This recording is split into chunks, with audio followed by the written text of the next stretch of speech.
l'OM intéressé par Edon Zegrova. Et alors, moi, je pose la question, parce que je pense qu'elle est intéressante. Est-ce que Edon Zegrova, s'il vient à l'OM, c'est pour être la doublure ou pour être le successeur de Mason Greenwood? Il joue à droite, non Ouais. Ça joue à droite. C'est pas le meilleur dribbleur du championnat. Si.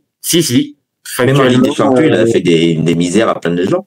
Ah, il en a fait beaucoup. Hein. Ah, là, pour le coup, Edon Zegrova, il a donné le tournis. Après, il a donné le tournis aussi à ses coéquipiers parce que elle n'a pas beaucoup donné le ballon. Ouais. À 2-3 problèmes. Donc, est-ce que toi, quand t'entends Zegrova qui est intéressé par l'OM et l'OM qui se penche sur le cas, est-ce que toi, tu penses que Zegrova, ça vient en tant que doublure de Greenwood pour être là dans l'enchaînement des matchs, ou il vient pour en fait être le successeur de Greenwood parce que Greenwood... il y a 5 remplaçants, les deux peuvent jouer ensemble. Greenwood, il peut jouer sur tout le front de l'attaque en plus.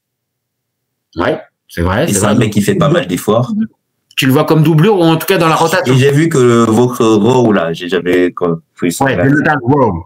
Ouais, il est un peu sur. S'il y a quelqu'un qui vient, j'ai l'impression que lui, c'est le gars qui va sauter.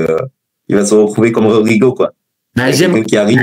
Tiens, et vas-y, c'est reparti pour Rodrigo. Ça aurait été notre fil rouge, du débat. Non, mais t'as raison. Rowe, il a une cote importante. Il a été plutôt bon en plus à l'Euro Espoir avec les Anglais. Il a marqué le but en finale. Il a la saison qu'il a fait. Elle était vraiment pas mauvaise, même si on a vu certaines limites et même si tout n'était pas parfait. Il a pas lâché, il a été intéressant. Ouais, c'est un joueur qui s'accroche, oui. Moi, je pense que ça serait une bêtise que de le vendre. Maintenant, faut être clair, il a une vraie valeur marchande. L'OM, même après un an, comme je viens de le dire, pourrait déjà faire une plus-value sur le joueur. Donc, on est à une époque où ça peut-être. Maintenant, moi, ce que je vois, c'est que Zegrova, moi, en tant que supporter de l'OM, je vais être très honnête, ça attire mon œil. Maintenant, dans un collectif... Gérer le tempérament dans le vestiaire. Je sens déjà que...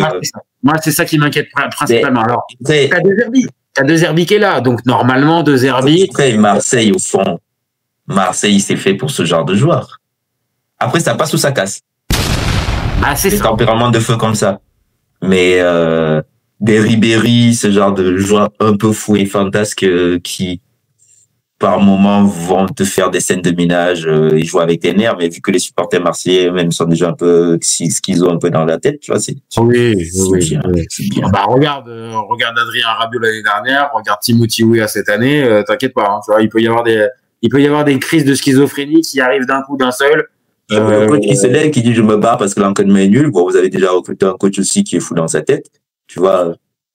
Ismaël Koné pourra confirmer, il a pas trop aimé de se faire envoyer à la douche. Et vous êtes allé chercher Rabiot à Paris, hein?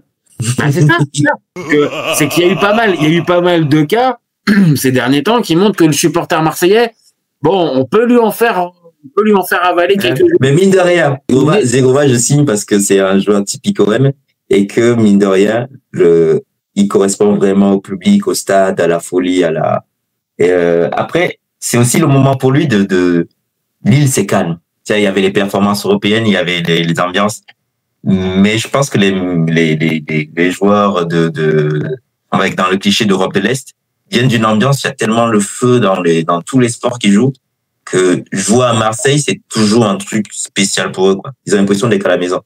T'as raison, et puis je pense que tu vas pas me dire le contraire. Je pense que sur le continent africain aussi, il y a un côté qui peut être envoyé comme ça, c'est-à-dire c'est cette fameuse passion démesurée, ce fameux. C'est du sens. Voilà, c'est-à-dire dans les deux sens, c'est-à-dire ça peut aussi bien brûler ses idoles que de les mettre au plus haut, comme c'est pas permis. Oui, sur le papier, ça correspond. Ce type de joueur-là, le Vélodrome, les supporters marseillais, ils aiment bien. Maintenant, moi, j'insiste sur un truc. Je partage les stats. L'année dernière, il sort pas d'une grosse saison. Pourquoi? Parce que à partir du 14 décembre, il joue plus. Il a une pubalgie, il se blesse. Et on parle quand même d'un joueur qui va avoir 27 ans en mars 2020. C'est ce que je dis, dans son prime, oui. Donc, ok, ça peut être dans le prime. Maintenant, on vient de le dire aussi, il peut avoir ce côté un peu tête brûlée, difficile à gérer. attention aussi, ça peut être aussi à double tranchant. Soit, comme tu l'as dit tout à l'heure, ça passe ou ça casse. Sur le papier, j'ai envie, en tant que supporter marseillais et même en tant qu'amateur de foot, Zegrova, on a envie de voir ce que ça peut donner. Ça apporte un peu un côté fantasque et imprévisible à vos lignes d'attaque. Tu vois, si on prend sur le papier, techniquement, t'es pas surpris par grand monde dans l'effectif de l'OM. Tu vois, t'attends pas de folie et de magie de plein de gars de l'équipe. Là, ça te rajoute une carte différente. Autre chose, ouais. Voilà. Et pour terminer ce débat, donc toi, pour toi, vraiment, à aucun moment, il vient comme le successeur de Greenwood parce que on la place. Greenwood, ça a été dit. Alors, est-ce que c'est une véritable info? J'en sais rien. Je suis pas dans les petits papiers. Mais que Cristiano Ronaldo aime bien Mason Greenwood. Oh, je pense que ça pousse un peu. Cristiano Ronaldo, il aimait bien Joao Félix. C'est bon, ça suffit quand même. Oui, c'est vrai qu'on lui a déjà mis Joao Félix on lui a ramené le protégé de George Mendes. Bon, on va peut-être arrêter. Quoi. Donc toi, tu le vois pas du tout. Sachant que Greenwood, il est la nationalité jamaïcaine fait qu'il est plus un joueur extra-communautaire en plus. Donc, quelque part, l'intérêt de vendre Greenwood, il est moindre. Ah oui, mais attention, comment il s'appelle Zegrova a aussi, lui, par contre, pour le coup, une place d'extra-communautaire parce qu'il est kosovo. Justement, ça se libère, donc tu peux avoir les deux. Ok. Et donc là, pour terminer, vu qu'on parle un tout petit peu de Greenwood dans cette affaire, est-ce que toi, si t'es l'OM, alors on parle de cas où véritablement il y a une vraie offre. S'il y a une vraie offre d'une centaine de millions d'euros de l'Arabie Saoudite, tu vends? Oh, mais je le libère, je l'accompagne de suite. Tu as vu le contexte financier, tu réfléchis même pas. Hein? Surtout que jamais tu vas te faire une plus-value supérieure. Ah oui, parce que on le dit dans ce deal, Manchester doit récupérer un fort pourcentage, quasiment 50% dans le deal. Donc là, si tu le revends à 100 millions, tu prends tes 50 millions, tu les redonnes à Manchester United et t'en as profité sportivement parce que tu le veuilles ou non, l'OM a terminé deuxième aussi grâce aux 21 buts de Greenwood. Ouais. Au final, ça peut être utile gagnant-gagnant. Même s'il a moins joué en fin de saison, ce que j'ai pas trop compris, mais bon, ça c'est. Oui. Maintenant, la seule question, c'est que si tu le vends, comme on vient de dire là, et ça nous permettra peut-être à ce moment-là de faire un débat, mais si tu le vends pour le remplacer, est-ce que ça suffira? La deuxième partie de saison, il joue moins. La première partie, il est surreprésenté. Je crois il est sur des bases vraiment très impressionnantes.